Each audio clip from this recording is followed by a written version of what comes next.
We tell our donors all the time that a charitable bequest is the easiest way to make a planned gift. Here's the language from my alma mater's websites, Kent State and Case Western. You'll notice the language is nearly identical on both of them. It's easy. Everybody should do it. The reality of making a will is nobody wants to talk about death. Nobody wants to talk about family dysfunction. Nobody wants to talk about money. So how do we motivate our donors to get them off the couch to face that?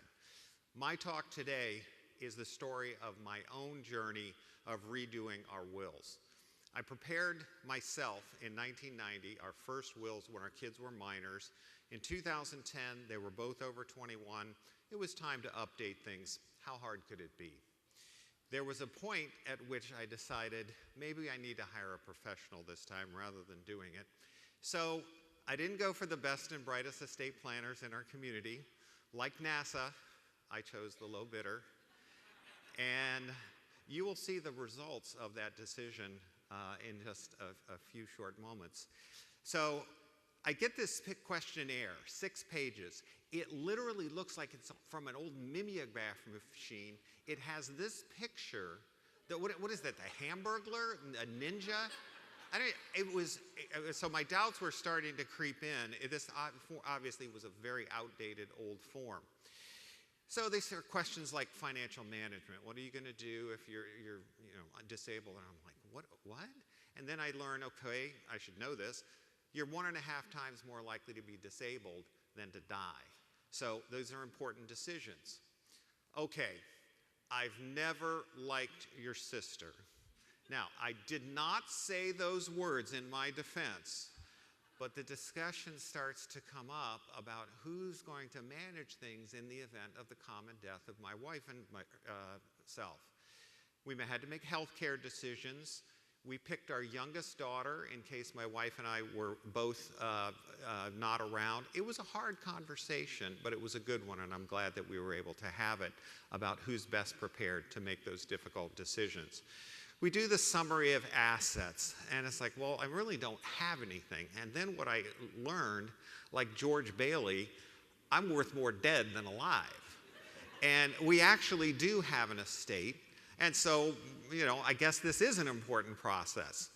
Not one single question on the attorney's form about philanthropy, never a single word in the meetings about philanthropy. Had to do our own research, figure out fund minimums, guidelines, etc.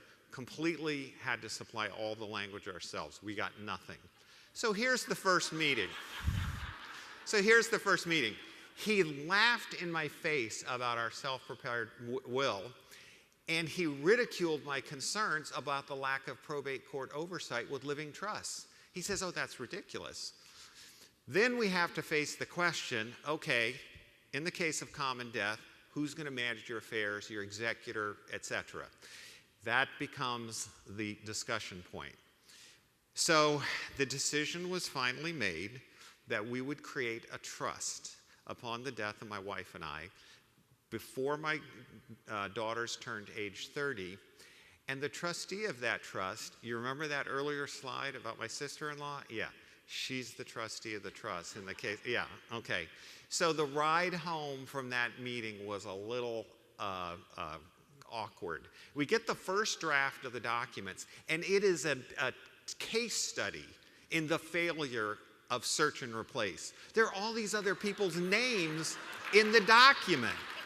And it's like, oh my God. So what we ended up on the philanthropy decision was create a named scholarship fund.